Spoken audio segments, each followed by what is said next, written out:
Well, hello there again, and welcome back to GenXTalkin. Hey. In one of our recent shows, we reviewed several different types of bug out bags, I should say bags in general, right? We talked a little bit about bug out bags and about everyday carry. We talked about get home safe bags, and then a little bit about what the meaning of loadout means. Word. So those were a few things we touched on, but we thought in today's show, we'd just spend a little bit more time digging into the whys of what you put in a typical bag. Yep. You can't just throw anything you want in a bag and just say, hey, I'm good to go. You got to be a little bit, organized. Yeah, and there's actually some very important things to talk about there, Ed. Let's start with let's do this from the perspective of the survival rule of threes.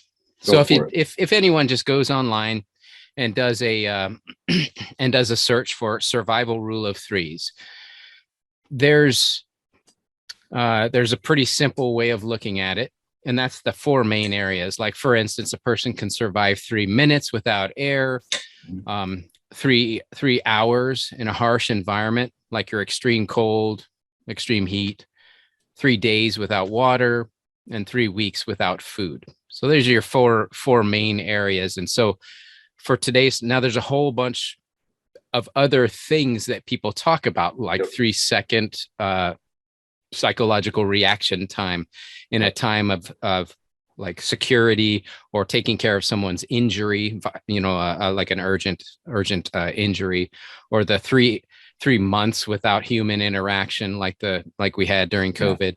Yeah, so there's excellent points, Matt. A lot of variables there. Yeah, absolutely.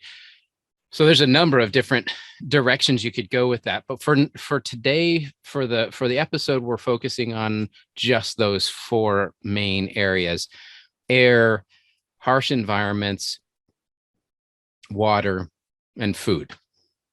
Okay. And so with that framework, we can establish a baseline of what actually goes into your bag, bug out bag, everyday carry, whatever it may be. So let's start with air. 3 minutes without air. All right. 3 minutes without air.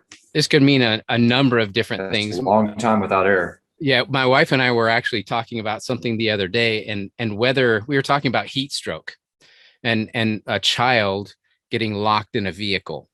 And what happens to a child's to their system, their heating system, their body's heating system.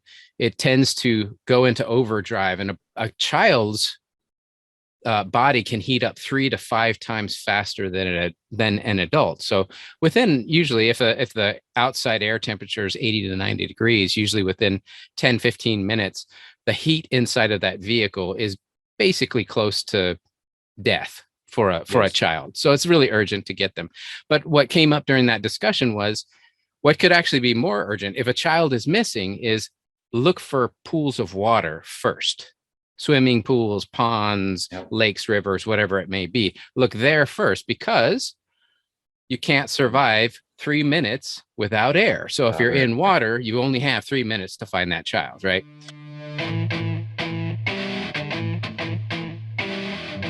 When people think of protecting themselves in air type situations, especially preparedness mind and survivalist type of people, they tend to start thinking World War II gas mask. I need to go out and protect myself against an atomic or a nuclear bomb type of situation. Some kind of scenario that's pretty crazy combat or something like that. It's like a zombie apocalypse or something. Yeah. It tends to be the thinking. What are your thoughts on a gas mask? Well, I mean, the World War II one isn't going to be very effective, I don't think, anyway, especially if it is genuinely from that era. To find one that's going to be effective is going to be hard to do. They're not easy to find. A good one that's effective is not cheap.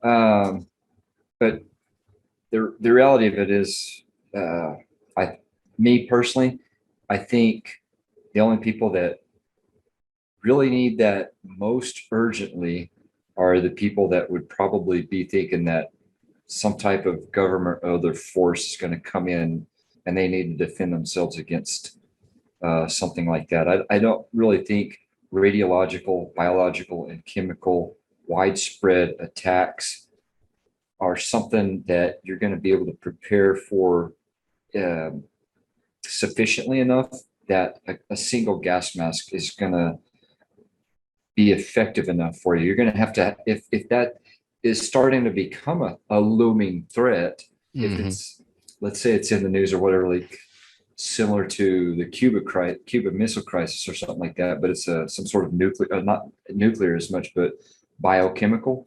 Mm-hmm. You're going to need more than just the gas mask anyway. You're going to need the whole suit. So where are you going to get that? So it's, yeah. For me, to be honest with you, I just don't really think it's extremely practical for most people in most applications and most scenarios. That's just me. Yeah. So then an alternative, it's funny because last year during the COVID, when we talked about face masks, there was so many different confusing points of view coming out. They said, don't wear masks because of one thing. They said, wear your mask because of another thing. And then they said masks are useless.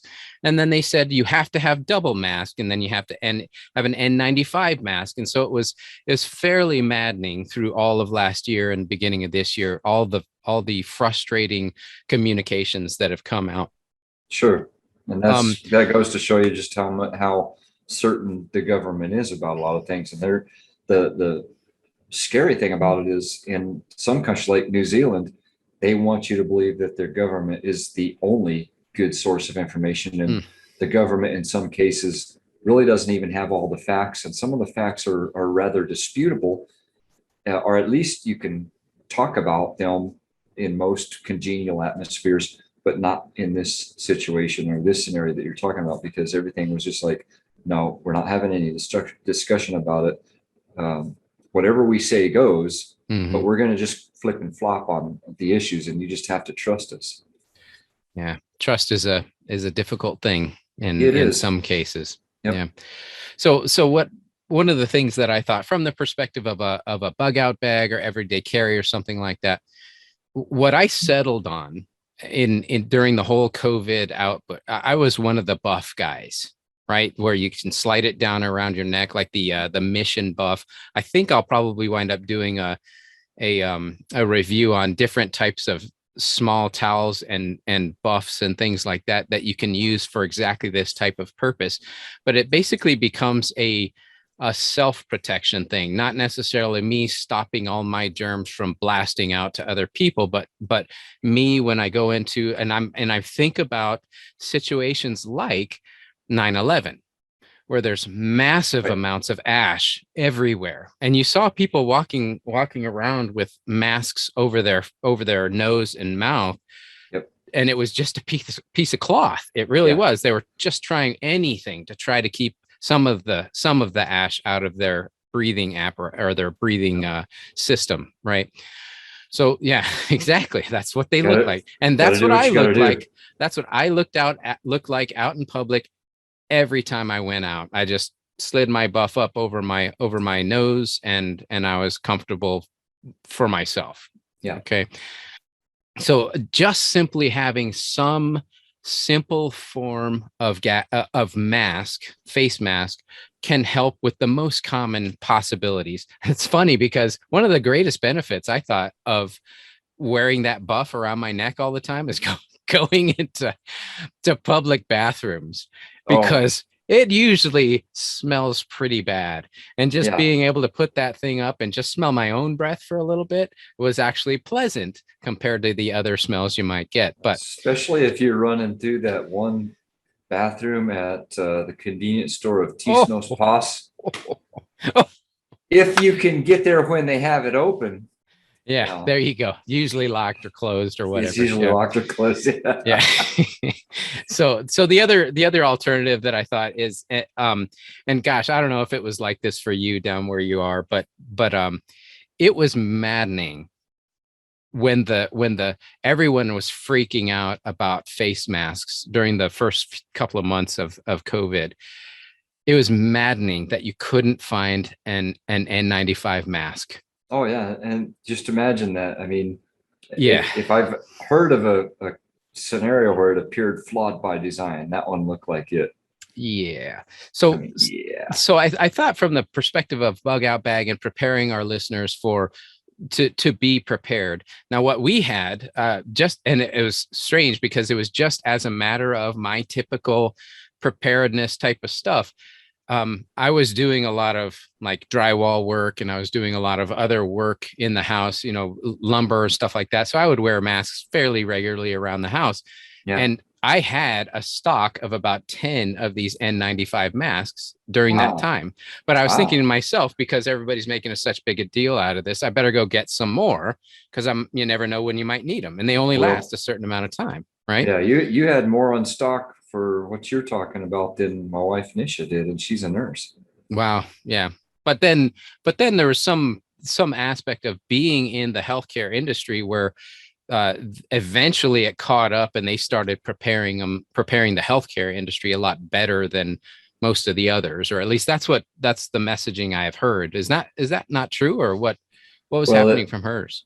at her facility anyway, and a couple of others, I believe, they actually did have an M95 shortage for a little bit, and they were using the variant that's just a little bit lower grade, but Mm-hmm. they were accepting and allowing that for a while. But I think I think she used one M95 per day. She had nothing. She had nothing on stock personally in the house or otherwise. She Yeah. just go into work, and there's areas where she had to work where she had to completely cover and glove up and mask up and everything else like that. But Mm-hmm. she'd go into those areas, uh, treat or handle those patients, however she had to handle those, come back out, and she would be able to keep that M95 mask and then go outside and do whatever she had to do to walk between different facilities. But in general, for I think months, she only had like one M95 mask Wow. a day or so, every other 2 or 3 days or something like that. She had nothing on stock. That's tough. That's Mhm. tough. Knowing what they have to face, Yeah. every day as a nurse or doctor. Yeah, and her So facility, as far as I know, they didn't have very many confirmed cases at all, and it's more of an elderly facility. And still, with the elderly facility and that much exposure, this contagious of a thing, they didn't have hardly any confirmed cases there. So is good. Probably a that's success story there. But yeah, they very were fortunate. yeah, they Yeah. were in pretty strict lockdown for a while. But yeah, M95 masks were hard to come by for a while. So Yeah, good. I think to myself how quickly things get out of hand when some of these people they find themselves stuck in this left behind mindset when they couldn't get their hands on something that the government is saying you need to have, and Yeah. even trying to get it on Amazon or whatever, it's just impossible to get. Or one of the things I found was there was absolute price gouging going on Oh during yeah. that time. Yeah. As an example, I can walk down the street right now to a local like the Ace Hardware or Home Depot or something like that, and you can buy a little pack of like 5 or 10 of these KN95 masks for about $20. Yeah. Right? $20. Yeah. Each mask last year was $50. Just Yeah. one, you And know? the FBI did end up investigating quite a few individuals who they eventually arrested for, and I believe they charged and got them indicted and convicted of various Oh, that's fraud. good. Yeah, Yeah. there's quite a few fraud scenarios where they said you're obviously gouging at a time where you can't be gouging on these things, and Yeah. there was fraud scenarios attached to it. So some of the same guys that were saying I've got these KN95 masks for sale for this price, they're also saying that they had vaccinations. Oh my goodness. They had some sort of coupon to give you some sort of bonus, like a $200 bonus. We're going to give you a check or a coupon for $200. All you got to do is send us $2,000. There's a lot of fraud scenarios going on good night. during this time too. Yeah, Yeah. It was when the vampires were coming out. Ever since this COVID hit, it's been a cash cow for a lot of the fraudsters involved. A lot of them are in a lot of the international criminal organizations, basic little mafias. They're the little low guys that are just trying to stoke up in a little bit of money any way they can. Yeah. Wow. And you would know about that type of stuff for sure. We saw a few of those scenarios. Yeah. Yeah. So for the listeners, it wouldn't hurt to just pop on over to your local hardware store, pick up one of the little packets, 5, 10, whatever that you can throw in your bug out bag, or get a couple of packets of 3, put them in each one of yours, your wife's, your husband's, your child, whatever bags you create. Throw a couple of masks in there so you're prepared. And then later you can start to worry about the full-on gas mask for nuclear war. Okay? Exactly. Yeah, I would say that this combat gas mask for most people in most scenarios is not as up there. That's not going to be in your bug out bag. Yeah. That's something that is like you put in the far corner of your closet for zombie apocalypse. Total zombie apocalypse. Yeah. So there's your variations on different levels of organization there. So you got your everyday bag, you got your bug out bag, and then somewhere in the basement or the closet, you got your World War II stash. You got your zombie apocalypse bag. Yeah. Cool. For sure. Whatever you can even have a zombie apocalypse sign on the front of it. Yeah. I like it. I got one, I think.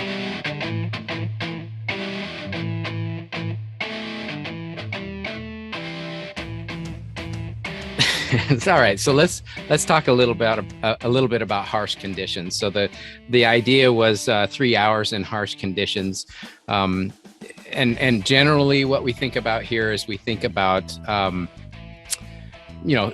extreme heat, extreme cold, being exposed to the to different temperatures, exposed to the elements in nature, whatever it may be.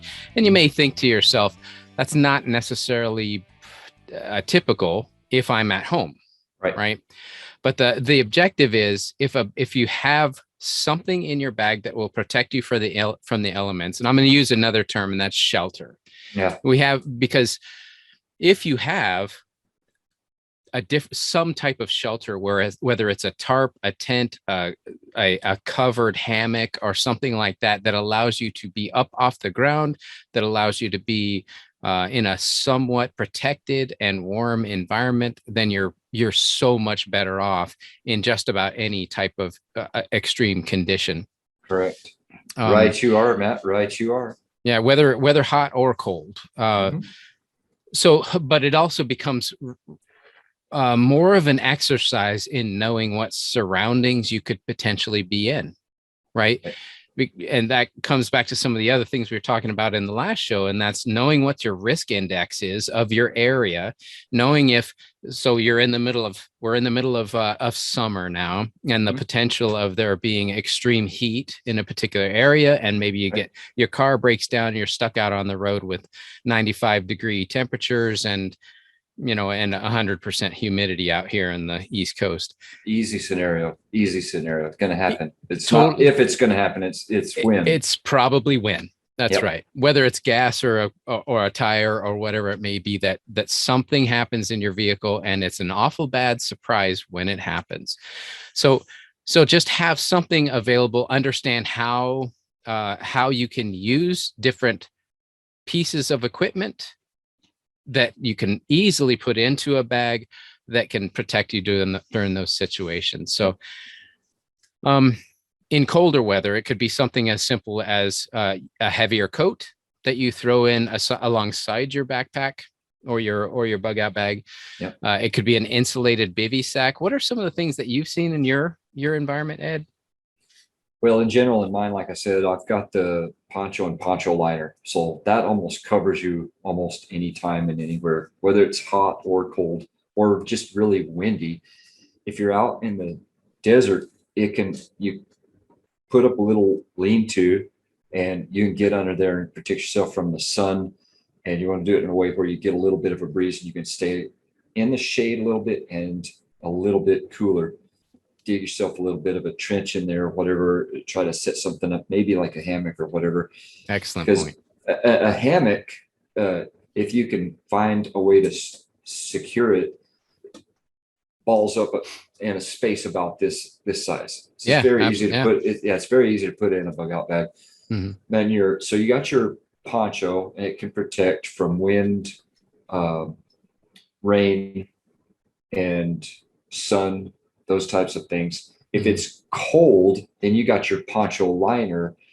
Actually, the poncho, although it can be set up like a shelter half or a bivy, it's actually a poncho with a hood. So you can throw it over you with the hood, and you have a basically rain protection, and put your poncho liner underneath, and you're warm as well. Worst comes to worst, just get underneath some kind of shelter if it's raining or cold. You make yourself some shade, or get to where you're out of direct sunlight, things like that. If you're in the middle of the desert, because we've seen Marines, other infantry types, where they end up dying in the desert because they just dehydrated. They didn't get out of the sun, and in 2 or 3 days, you're just done. So we've seen those things happen. So in my bag, like, I've always got my poncho and poncho liner, and it's also known as. Oh, well, the poncho liner is my whoopee, and together they're sometimes referred to as snivel gear. Snivel gear. And they call it snivel gear because in general, it's raining and it's cold and you're sniveling, and that's when you use it. Love it, man. Love it. And I love that term whoopee. That's the reason I needed you to say it. I just needed you to say that word. Whoopee. Thank you. And so, like, you go to the extreme conditions as well. That's why I always have water with me as well. Yeah. We either have water in my bug out bag, or we have the ability to get water quickly. And we have the same life straw, I believe, that you do. And we took a picture of it and sent it to you so you can upload it onto Instagram, Facebook, social media. Yeah. And we also have the little water purification pills. So no matter where you go, you're going to be able to hopefully get you some water, because in the deserts that I've trained in, you can get some really harsh heat and need a lot of water really fast. Yeah. And the thing a lot of people in like your side of the country may not realize is you're not going to come from the eastern seaboard where it's more humid, whether you're coming up from Boston, all the way around Boston, all the way down to Florida. You're not going to come here to the high desert and you're going to say it's hot. Yeah, but it's a dry heat. But it's a dry heat. And you're thinking, okay, well, I don't need to have a long sleeve shirt on, or I could be in my shorts, and I don't need to drink as much because I'm not sweating. Well, you're in the eastern side where it's more humid and you're in the same heat and it seems hotter, and your body is just pouring sweat. Yeah. Your body is pouring sweat in the high desert, but it's evaporating because the humidity out there in some places is less than 10%. Yeah. And you'll be amazed at the end of the day. You're like, wait a second, I've got a headache. I'm dizzy. I'm nauseated. Look, I've got a sunburn. What happened? I didn't think it was that hot. Man. The sun out there is just blazing hot. You just don't seem to feel it sometimes as much. It can still be 110, and to people on the eastern seaboard, it might feel like it's 90. Mm-hmm. But you need to drink a lot of water and stay hydrated. And you need to not just sit out in there in the sun and think, well, I got some sun, we might as well get a little bit darker, get some sun. You need to stay in shelter if you're in some type of preparedness or survival situation. So speaking of shelter, we've mentioned this term 2 times. It's the Bivysack. We've talked about it 2 times now, and the longer term is bivouac. Right. And there's different types. Now, you mentioned a poncho, right? And I highly suspect by poncho, you mean not one of those little cheesy ones that comes in the $30 bug out bag that you take out one time and it tears 50 times just hanging up on things, and it's useless after about 30 minutes of wearing it. Mm-hmm. A real poncho is something that lasts, that is made of strong materials, waterproof materials, not water resistant, waterproof materials, and you can form it into many different forms. Like you said, some sort of lean-to that you can get out of the shade, something you can throw over your body with arms or whatever it may be. I actually got this one that it has a hood on it with a clear clear section. This is for my Appalachian trail hiking, but Yeah. it's got a clear front on it, and it buttons and zips up the front, and you can zip it Oh, down or zip it up from the yeah, that's bottom good. to Yeah. let cool air come in. Okay. You've got arm, spaces where your arms can come out, and you can button up the sides of it. So it actually has an extended area out the back. So it looks like a hump because you can throw it right over your backpack. It's Okay. intended for hiking long distances. So it's an Okay. excellent little poncho that I have, but it's not necessarily built for building small shelters and things like that. You Oh, probably could, but with the hood and with the holes for the arms, it probably wouldn't serve as much as a smaller shelter, as much as like a normal tarp or a flatter type of poncho. yeah. So these ponchos that I'm talking about are the military style ponchos. Mm-hmm. And I believe it is I think it's about a 6 foot by 6 foot square. And at the base of it, along that square edge, you have eye hole grommets. And it's very sturdy material. Now, caveat here that you do have to occasionally keep wet proofing, basically treating it. So Yeah. you want to get your wet proofing type material on there, spray it on, or whatever you want to do with that. Because especially if you go out really frequently with it, it basically tends to wear out, and you need to inspect it once in a while, because although it is of a tougher plasticky kind of material, it can get little pinholes in it pretty easily. But imagine you get two of those, and on one of the edges, you can basically take 550 cord, cinch them together in the middle, get a couple of sticks and put them up in the middle. And you basically got A tent.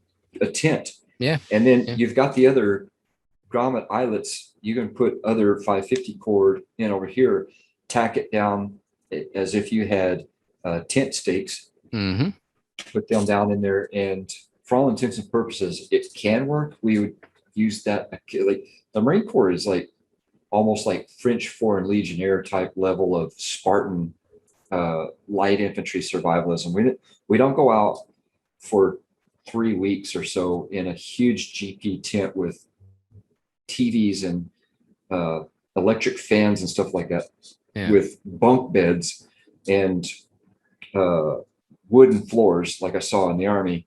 The Marines would go out there for a week or two at a time and literally sleep on the ground.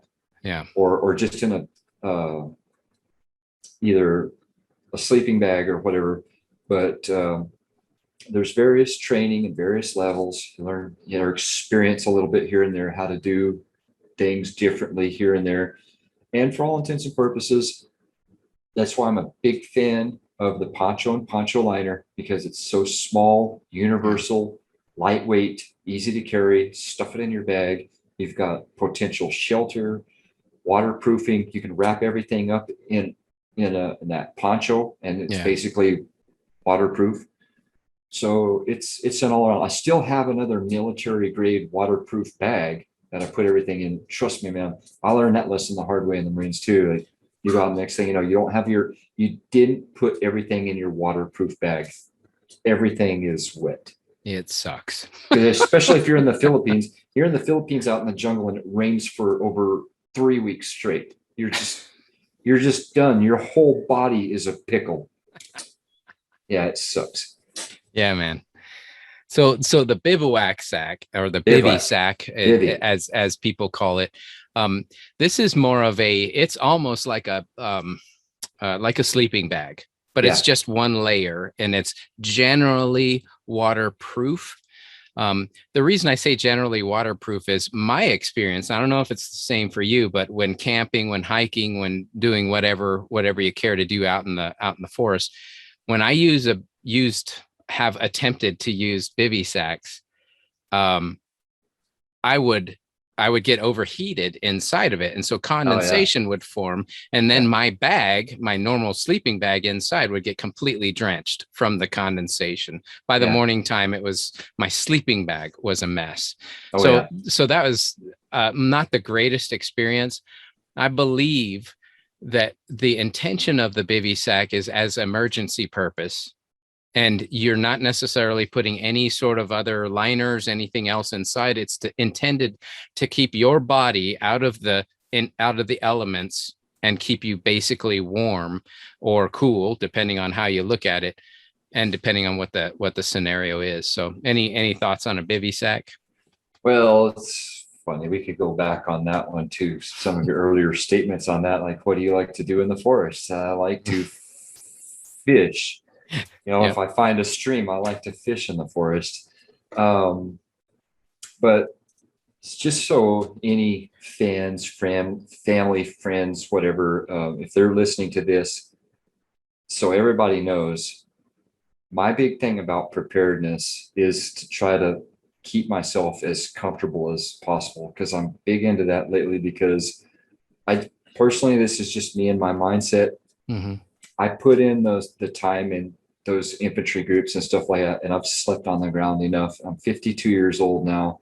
I've jumped out of airplanes. My hip hurts, my knees and ankles, neck and shoulder and stuff like that hurts sometimes. Yeah. And especially if it's cold out at night. If I was, the last time I did this was about 10 years ago, and New Mexico Army National Guard Combat Arms Training Company team went up into the mountains of around Santa Fe. Beautiful area, by the way. Beautiful area. And most of us were already trained up to go on another deployment to OIF. And we decided to do some survival training. So some troops of ours were getting geared up for SEER C, what they call Survival, Escape, Resistance, Evasion C. That's what they call Camp Slappy.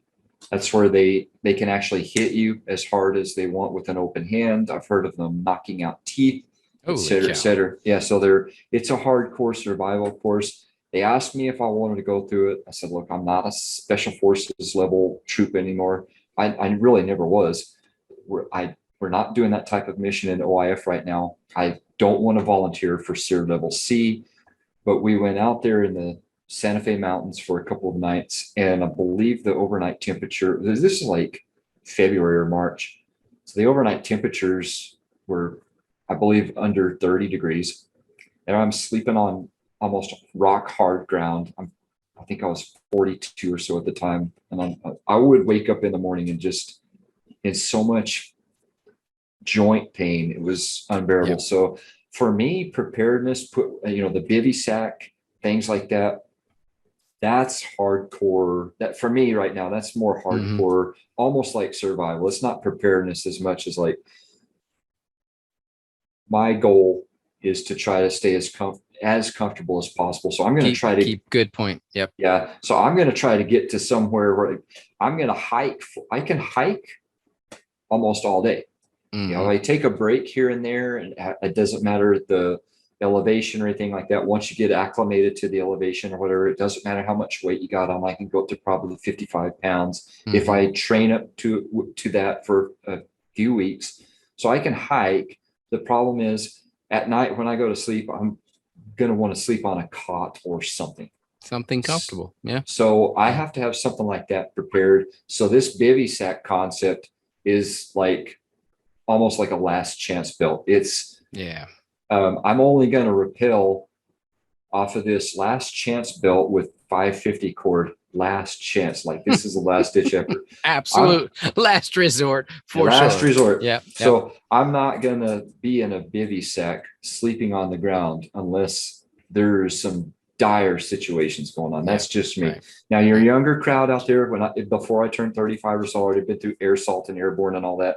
Before then, go out, pitch a tent, sleep in the forest, sleep on the ground, find yourself a bed of a lot of pine needles or something for a little bit of cushion, whatever.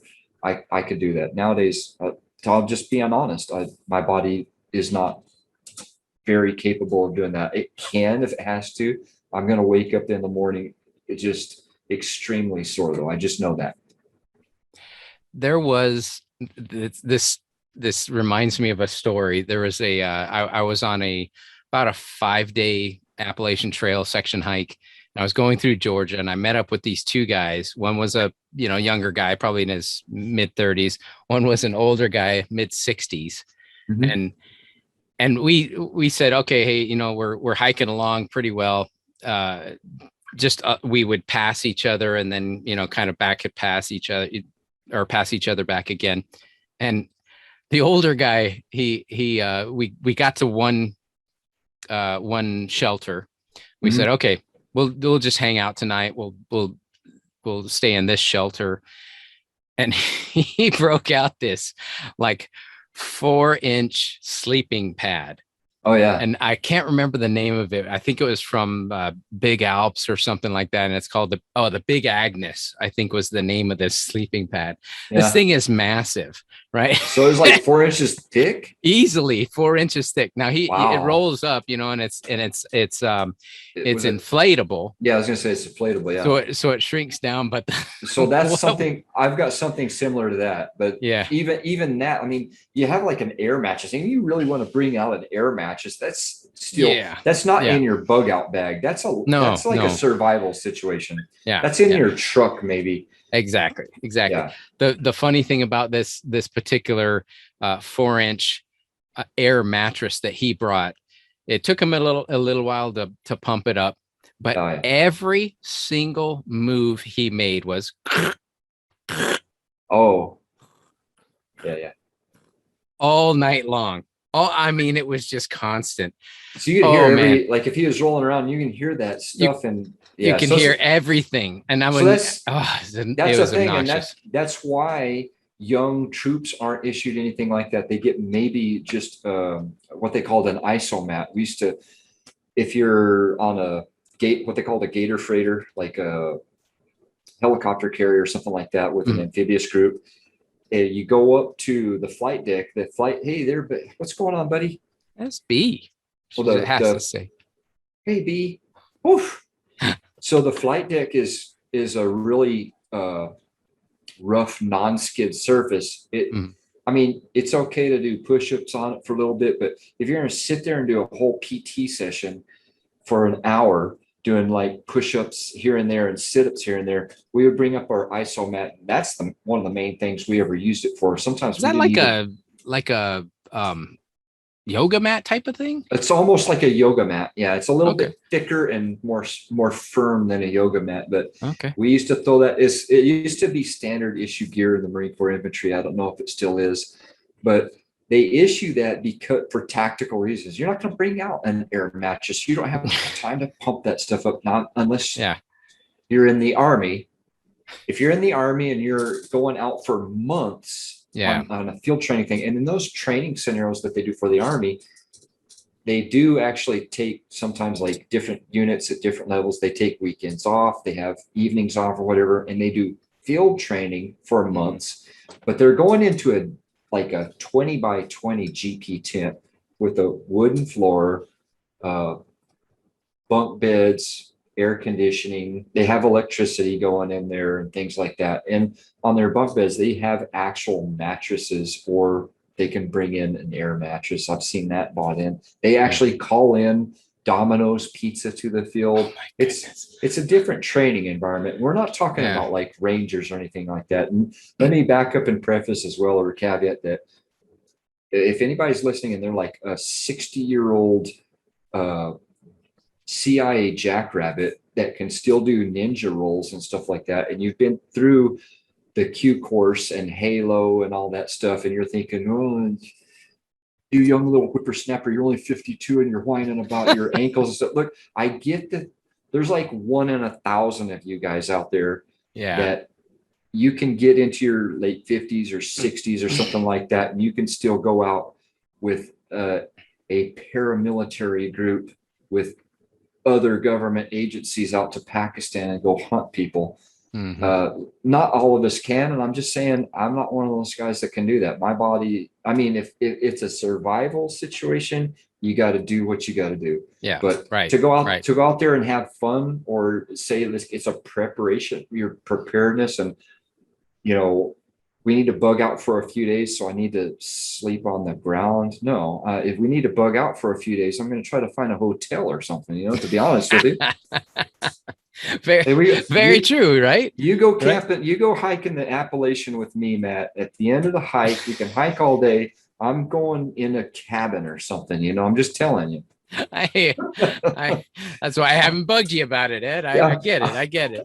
I'm just being honest here. So. I'm just being honest. No, I mean, I want to go hiking. You've talked about it before. I want to go hiking with you because I want to do the Appalachian. I want to do Scottish Highlands, and I want to do, man. Yeah, and I want to do the what's the other one in Spain we want to do? Oh, the Campo El Camino. El Camino. Yeah, yeah. Okay, so let's get back to our topic. Where were we? Oh yeah, shelters, preparedness. Yeah, shelters, preparedness. But hey, we're just two guys talking. We're just two guys talking, man. So here's an exercise. And here this actually comes to a scenario, or comes from a scenario that my dad used to always do for us. And the reason I talk about it in shelter or being prepared and how to respond is you have to think about, when you go into any type of situation, you have to think about, what's the potential for my car breaking down? What's the potential for me getting stuck out in the desert? Like here in on the East Coast, not so much. Out where you are, yeah, definitely a possibility, Yeah. And so it's interesting that, think about it. There's a reason why flight attendants go through that emergency briefing at the beginning of each flight, right? And that's to put the mind of the passengers. This is the worst case scenario. Yeah. Right. And so that not everyone freaks out in the unlikely event, as they say, right? Yeah. The idea is, it's putting into your mind that there's something that could happen wherever I'm at, whether it's home, whether it's at work, whether it's at the grocery store. So here's the exercise for the audience. And that's, it may seem morbid. Okay. But the next time you're in a grocery store or a department store or something like that, be thoughtful through the entire shopping trip. And every few minutes or so, consider that question. If there was an active assailant that came into the store and started shooting or stabbing people or so, and I say assailant because it's not always an active shooter, right? We've seen that before. We've seen in the news, they've used knives, they've used cars, they've used vans, they've used planes to destroy or to cause fear and terror. And so an active assailant is just a different way of interpreting and getting into your mind that it could be anything that's causing this terror for people. But if my kids or my spouse is with me, where's the closest exit? And it's not just for the movies, right? It's anywhere you are. Where's my closest exit? Where's my closest way of getting out? What would I do if someone fell injured right in front of me? Would I run, or would I try to help? Would I try to apply a tourniquet because I've been trained in that? Yeah. Would I run away from the shooting or toward the shooting? Now, most people anywhere are going to run away, right? But are you the type of person, I know my wife is, the type of person who will run toward because she believes people are going to need help? Yeah. And so that's just the common thing that she would do. Right. I keep trying to get into her mind. No, you need to get away. You need to get away from the loud noise, and the things that are wreaking havoc on people. Now, if somebody falls right in front of you and you have the skills and the ability and the training to apply a tourniquet properly to hopefully get them, and you have a tourniquet or something that you can use as a tourniquet, just the whole point is try to go through that in your mind so that if anything happened in the future, you would actually have some concept in the back of your mind how you would respond. Yeah, that's all a bunch of excellent points. Yeah, absolutely. So going to the basics of my background, very basics. You're taught your pace count. So to this day, whether I'm walking, no matter what kind of terrain it is, rough desert, uphill in the foresty mountains, or if I'm jogging, I know roughly what my pace count is. Even in you as a jogger too, you and I have done quite a few half marathons together. Yeah. I'm sure by basic time, maybe not pace so much because you're not always pacing for 13 miles, but you generally know, I'm right within about 30 seconds or a minute of hitting this next mile. Yep. So you hit that next mile, you're like, yep, there's mile number 7.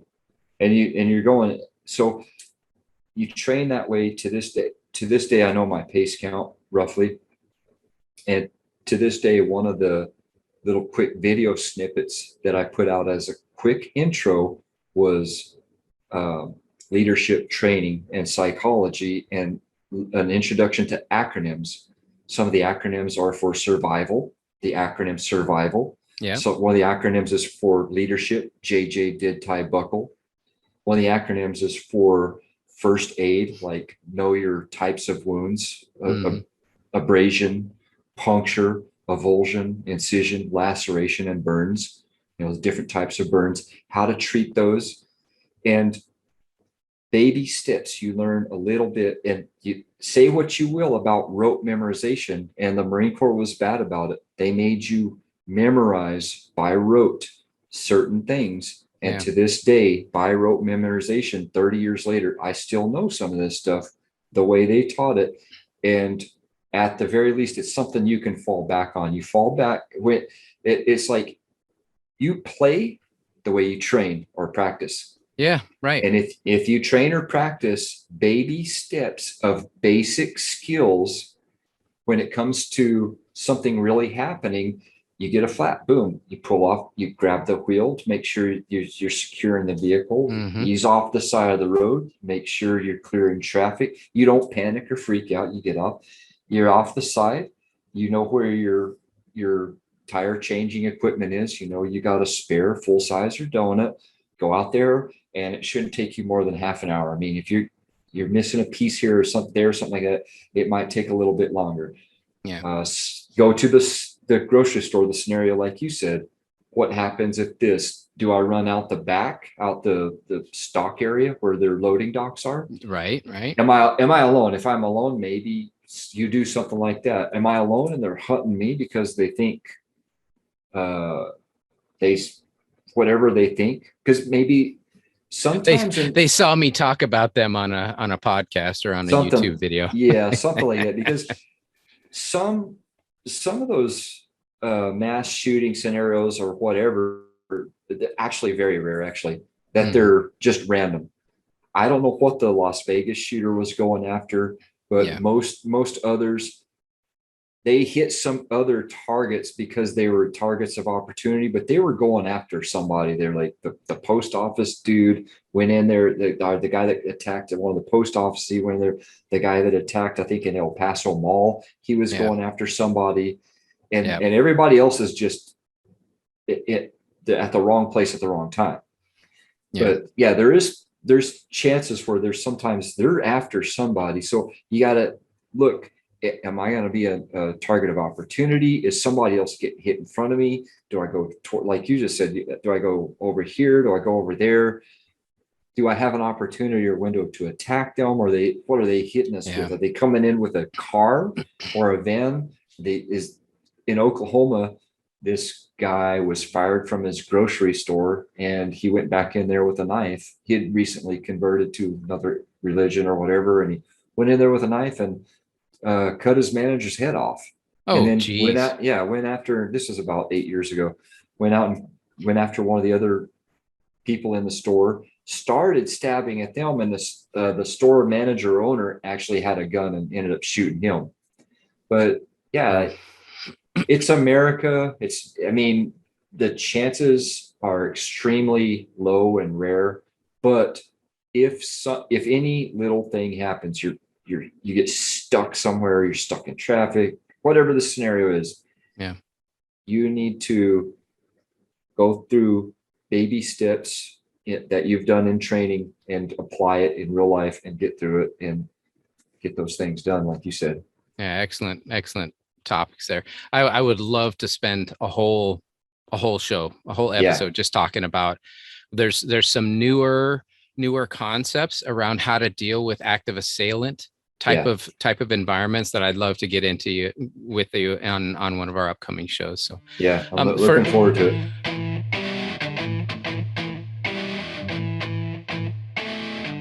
We've got two more that we're going to talk about real quick. Water.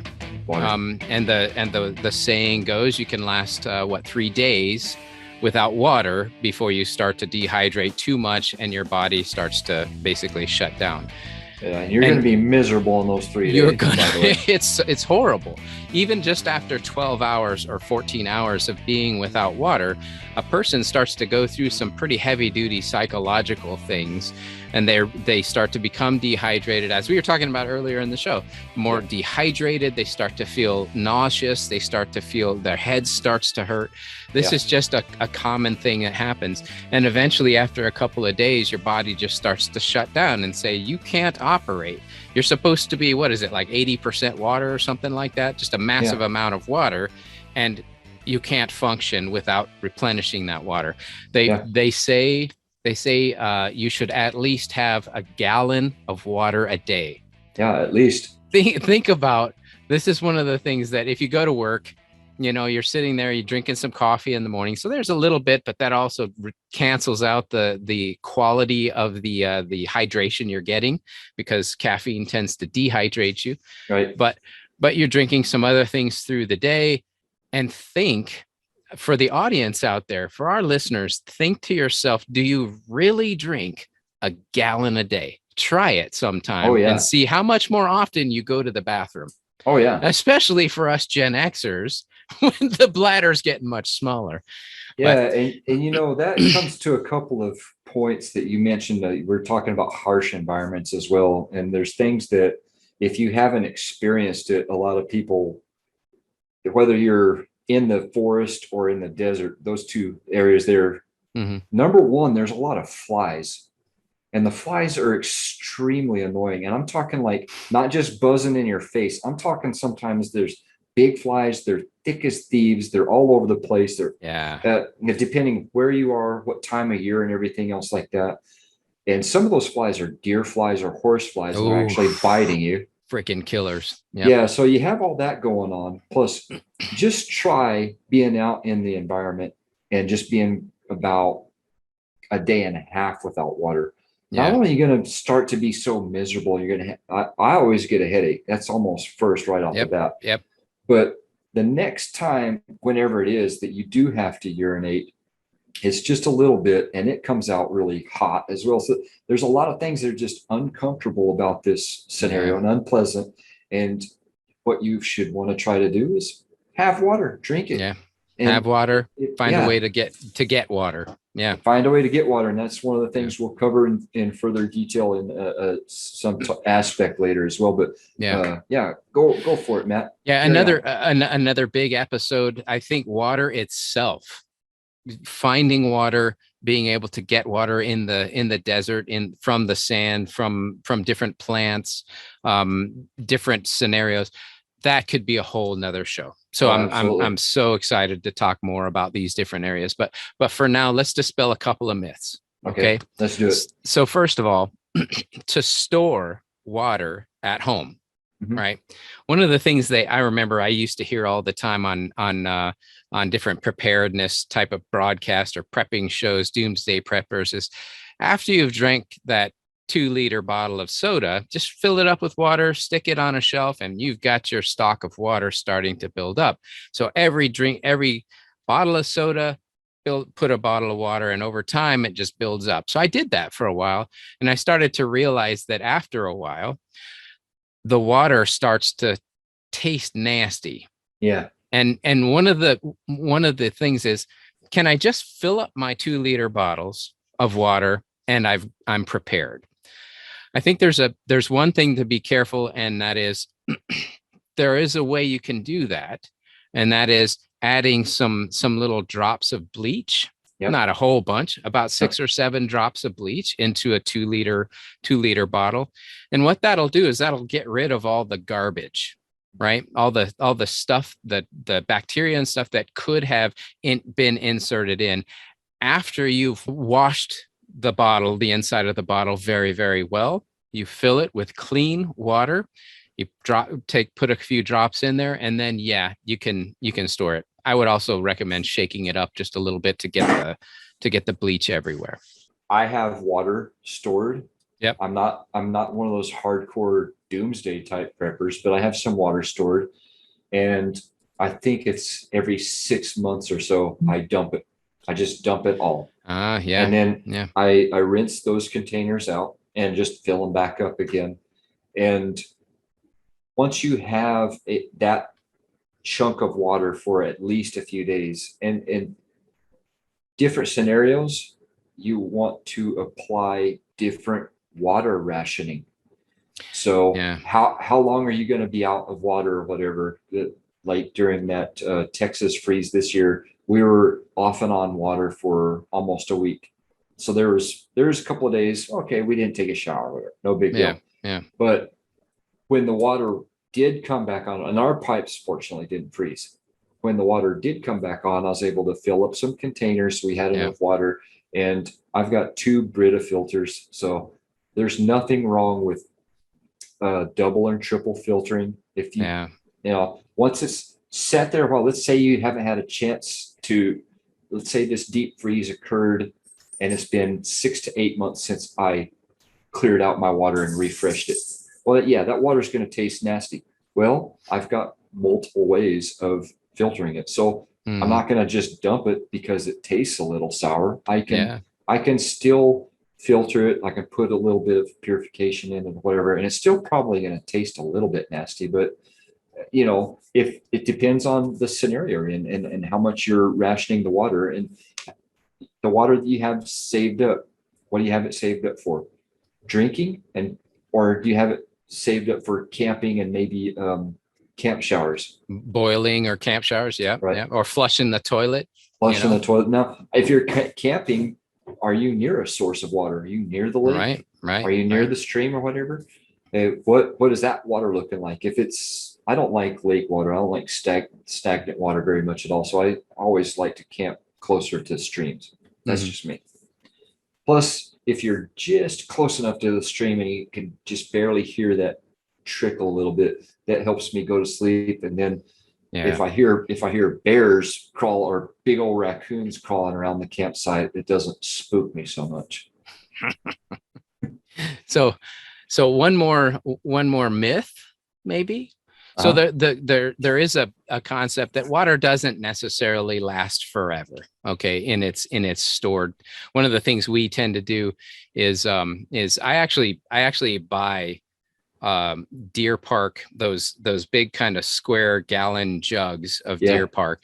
Okay. Oftentimes at the local grocery store, they'll have they're normally about $1.50 a piece for a gallon. They'll have sales that say like 10 gallons for $10 or something like that. So less than $1 a piece. Yeah. So I'll go in and I'll buy 10 gallons and I'll store them up. But what I have is this process of flow, and we'll use the ones on the bottom. Okay. And then I'll bring the new ones up to the top, and eventually I'll start, they'll go through this. And I would recommend that for anything, whether it's canned food or oatmeal or whatever. You have it on some process that you use the older first, right? Yeah. There was a topic that I heard from some folks, and that's shop your pantry. So you store up your food, you buy food for your pantry when you go to the grocery store, and when you go to shop later, you go, oh yeah, I've got some soy sauce down there, or I've got some extra oatmeal down there, or I've got some flour downstairs. I don't need to go out to the store to get something. I'm shopping my pantry first. So that's one of the things that I've always heard in the past. But back to water. How much does water weigh? It weighs a lot. I know that much because we had to lug 5-gallon jugs all over the place. And and then you run out of water and you're like, all right, they're nice and light, so I can hike them back to the LZ now. Yeah, you want to get rid of your water, but you don't want to get rid of it that quick because we were supposed to be out there for 5 days and we ran out of water at day 3. Yeah, now we're 2 days without. Oh, Yeah, it yeah. sucked. Yeah, it was bad. So it is about 8 pounds per gallon.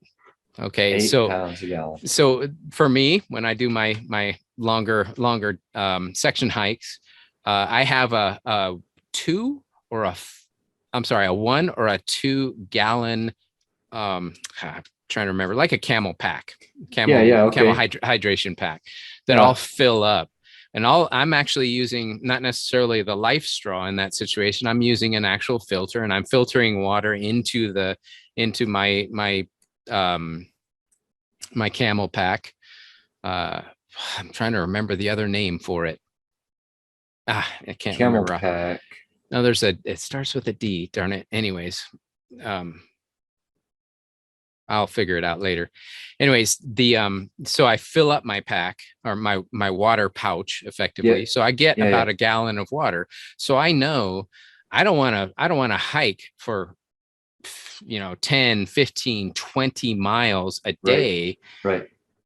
With an additional 8 or 10 or 15 pounds of water on my back. Exactly. I'd rather know ahead in another 3 miles I have another place that I can filter some water, fill up my container, and I'm back off and running. Exactly. So when you're talking about it from a survival situation, when you're at home, you're filling jugs, right? And you're storing water, and you've got it on this process of every 6 months replenishing that water, or doing it on a normal day-to-day basis, replenishing that water using the old first in, first out. Right. But then there's the bug out bag. Right. And then you start talking about the two concepts, and we talked about it a little bit earlier, kind of off camera, and that's filtration and purification. Two completely different areas. They kind of work together, right? Mm-hmm. When it comes to filtration, there's pre-filtration. And that's another thing that masks can be used for. You can pour water into a mask, into a container, and nasty water. You can with all sorts of garbage in it. Yeah, get that pre-filtration. Get the big muck out of it, because you could, if you're in a stagnant water area, whatever, something like that, you have like some major nasty water in there. There is. You're gonna start getting really thirsty. Or let's say you're in desert, you open up one of those barrel cactuses, there's a bunch of muck in there. Put that in your pre-filtration, get that water out, and then you can start more like filtering it more, whatever. So then is the more higher quality type of filters, like you mentioned a Brita filter that you have at home. There's also the little hiker Katahdin or Katadine. I think Katahdin is my goal. Right. The Appalachian Trail, the northern terminus of the Appalachian Trail. That's how they pronounce it. But spelled very close to it is Katadine. And that's the more popular and more expensive little pumps, different sizes of them. I have a little Hiker Pro, which is one that you can kind of it almost looks like one of those typical water pumps that you have the big water pumps you have at home with the big arm that you lift up and down. That's a little tiny one. Has a little pre-filter on it. Works absolutely perfect for me, and I can usually filter a gallon or 2 of water in about 3 to 4 minutes. So it's super fast. Really works great for me. And there's, if you're a true to life doomsday prepper, you can go on Amazon. You can get a bigger, larger, more industrial type of water filter, and then the only issue is just getting the source of water. But I mean, if you're, like I said, you're a doomsday prepper, and you just, like me, I'm not a doomsday prepper, but I want to be comfortable. So if in my house and the water goes out, I just need a different source of water. And if we can get a good source of a constant good amount of water, after that, all we need is the filtration system for it. And to live life reasonably comfortably, you don't want to just be waiting for your little Britas or whatever. So you can have a different type of water filter that's not really going to be your hot water heater that's Right. normally associated with your house, because the water you're getting is usually coming from the city or whatever. So it's already, chlorinated and such. Yeah, right. But Yeah. we're talking about a source of different water. Yeah. One of the most um, popular filtration systems that are out there is the Berkey water filter. Yeah, that's it. You have about it's about a 5-gallon tank, and inside of that is just an absolute awesome filtration system. And then there's a lower tank where the clean water comes out, and it looks just like your normal water or water, like the water cooler at work, right? You have the little trigger, you just switch it and it drips, or it pours out really nice, beautiful, clean water.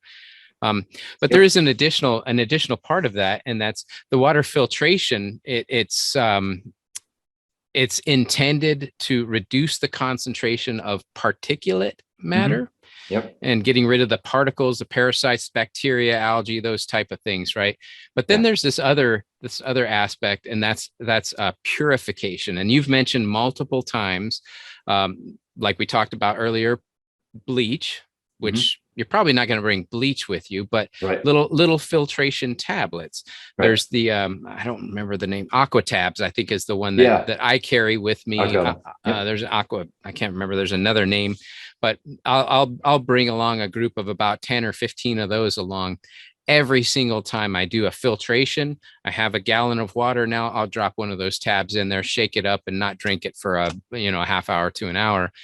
And I'm perfectly fine. Never had any GI type issues. Yeah, so exactly. So there's a combination of the two different things. I could probably get away with just filtration, because that's what they kind of advertise. You've got your water filter, you're good, right? But I'm one of those people who, number one, likes to make sure with purification as well. But also, man, I love to have like some lemonade flavor, or peach tea. I love peach tea flavor, so I'll also drop in a little bit of flavoring to my my smart bottle or something. And those packets of that stuff are so small. There's there's, especially if you're going to be uncomfortable anyway. I mean, you're hiking, camping, or whatever else, or prepping, surviving. You got your bug out bag and you already got some water in it, and you already kind of know in your head, this could suck for a while. I'm going to be uncomfortable. 3 weeks, however long. Those little packets of just little flavorings in water, boy, that can really be a morale booster. Oh my gosh. Yeah. I bring along, normally on a 2 or 4 day trip, I'll bring along the Crystal Light sells these little packets of flavoring. I sometimes have to go with the included calories version, because I'm expending 7,000 calories a day when I'm walking that much. But absolutely. There it is.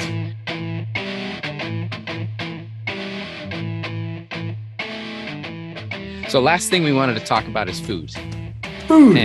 And food is really, really important. But as you hear from the rule of 3, the survival rule of 3s, you can last 3 weeks without food.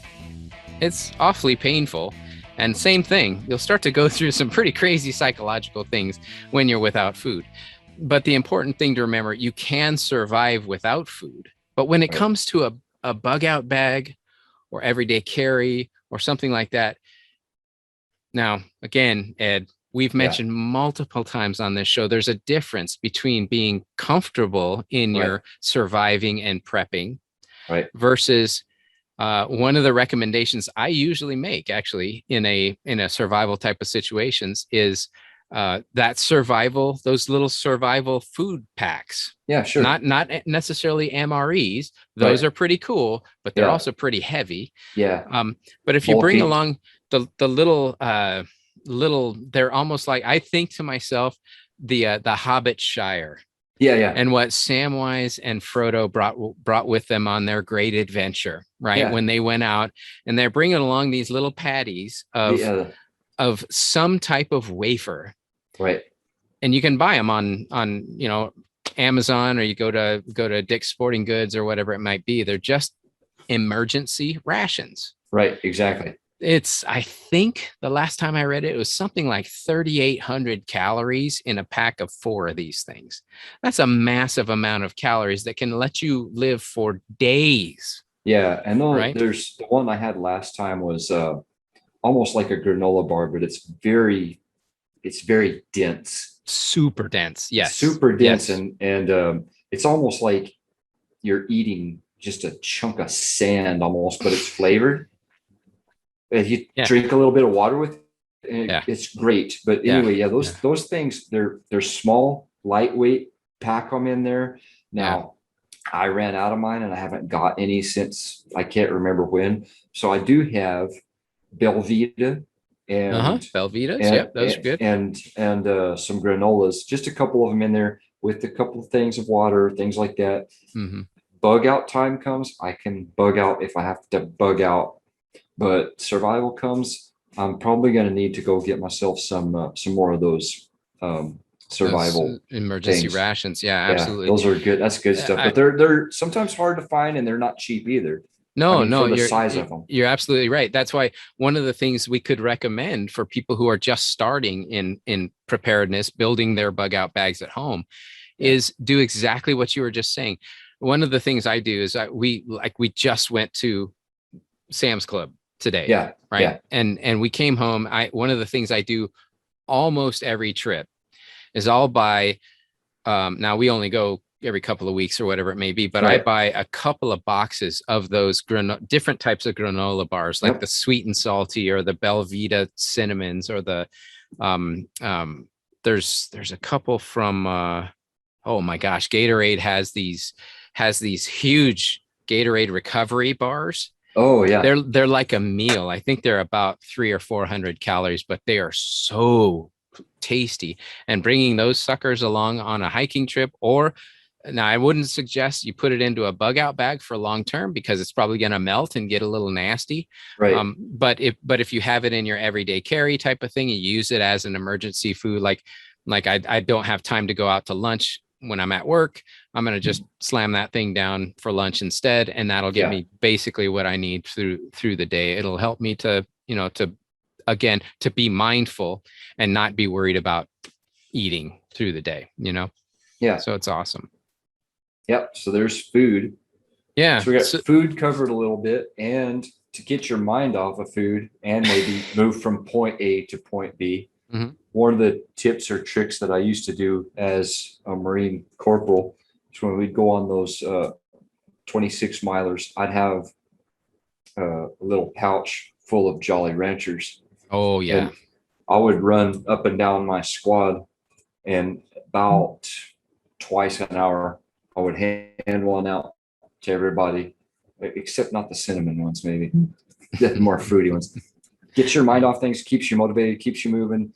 And if you're in that kind of survival situation and you don't have food as well, it's going to take your mind a little bit off the food as well. But once you get from point A to point B, that's when you can drop your pack and open up one of your survival bars or MREs, survival packets, whatever it winds up being. Yeah. Because you might only have time for one meal a day, and it might be just that one little thing. And then it's ready to saddle up and get back on the trail. Man, you just hit on one thing that's so important in survival type of situations. Again, we keep coming back to this kind of key item. It's going to swerve in and out of, I think, most of our shows, and that's psychological preparedness. You have a situation where you've got, people are feeling a little demoralized because they're running for 20 miles a day, or they're walking for, hiking for 30 miles a day, whatever it might be. Having somebody just kind of backing them up and saying, here, have a sweet, sweet apple candy, or have whatever it may be, kind of brightens your day. Just like when you're sitting around a, after a very, very long hike, and you're playing a game of cards with somebody, or you're reading a really, really cool book, it kind of re-energizes you and gets you thinking a little outside yourself. Yeah. And as a leader, it helps you gauge or evaluate and assess the mental state of let's say it's your family or friends, or your troops, because that's how I knew that my troops may not have liked me from time to time, but they didn't hate me because they would always take that candy from me.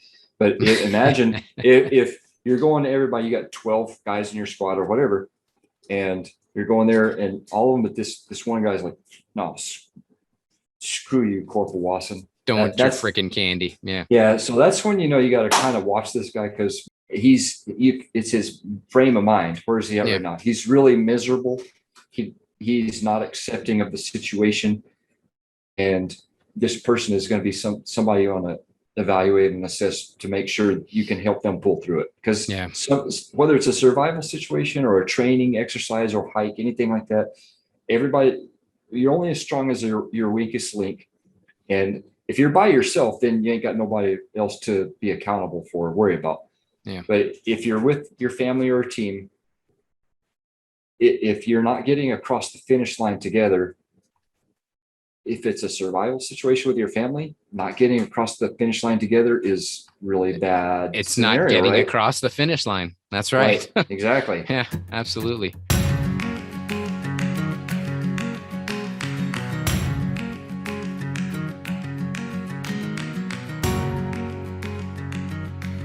Okay, so we're at the time of parting shots. Do you have anything that you'd like to share? Anything additionally you'd like to share with the audience?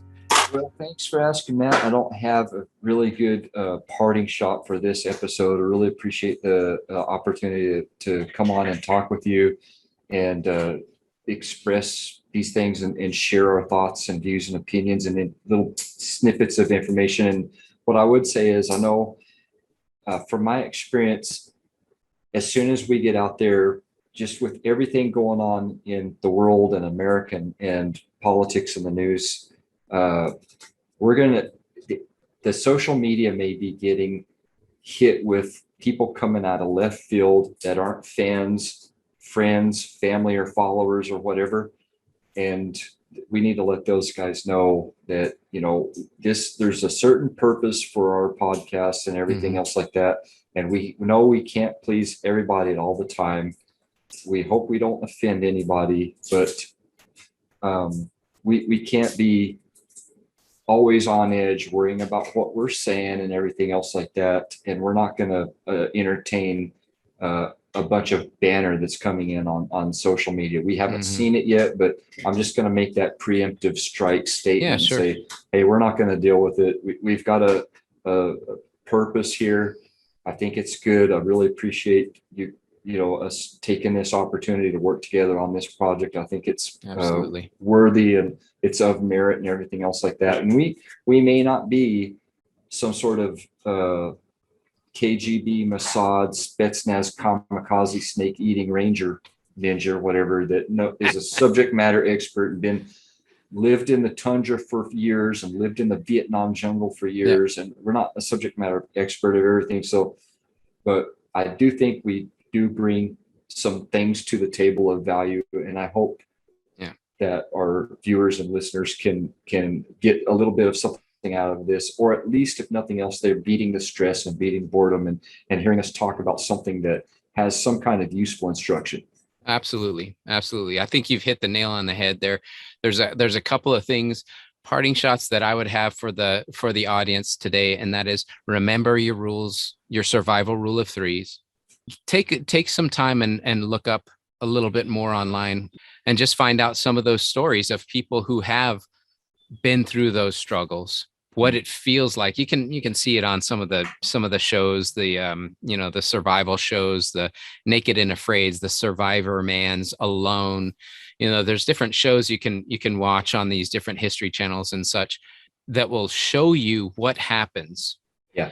And the narrators and such they're saying, yeah, it looks like this person's experiencing the effects of dehydration. Absolutely. Or whatever it may be. I remember one after just one guy, he was like a super stud going into this. I think it was a Naked and Afraid. I can't remember exactly. And so as man and woman, and you're thinking the woman is griping the whole time, the first couple of days. The man is saying, you need to stand up and be strong. And he's taking on all these, he's going cutting down trees and doing all sorts of crazy stuff. And of course, by the end of day 2, he's falling over into a pile of ashes because he's so exhausted and dehydrated. Yep. He winds up getting medically evacuated, right? And the woman goes on to live through the entire 21 days or whatever, and she succeeds and she thrives in that environment. You got to pace yourself. It's just incredible to think that without even knowing what's happening to you, you can be affected by these little rules. And so be prepared, know the rules, know how to protect yourself against the possible dangers. No need to go out and get a fancy gas mask. Just wear a nice face mask. That's perfectly fine, or have that available to you is perfectly fine. Right. In the show notes, we'll provide all the links that you can think of there, or at least to some of the things that we typically would purchase or recommend other people purchase and so on. Yeah. I think that's one of the last things that I wanted to mention is we have a couple of additional shows that we're working on. And one of them is risk assessment and finding your why, and maybe going into a little bit of history of how we experienced preparedness in life. I've got some history of how I did it. I'm not a military guy, although I've had a lot of interaction with a lot of military and FBI and CIA type of folks. So I know their frame of mind generally. But my background, I would love to share with the audience, and so we're gonna take some opportunity to do that over the next few shows. So outstanding. Any other thoughts, ideas? No, everything is wrapped up really nicely and neatly, in my opinion, for a GenXTalkin, two guys talking about preparedness session. I think this has been a great session. Excellent. Well, hey, audience, if you like what we're discussing, please don't forget to smash that like button, hit the bell, tweet and retweet about it, share, and all your favorite social media as much as you can. You can find us on most podcasting platforms at GenXTalkin. To find more content as it comes out, check out the podcast.genxtalkin.com. Look for us on Spotify, Amazon, iHeartRadio, just about anywhere you look for podcasts. So we hope you enjoy it. Lots of love out there. Yeah, lots of love out there, guys. We'll see you next time. This is Matt Marshall signing off. Ed Wasson signing off.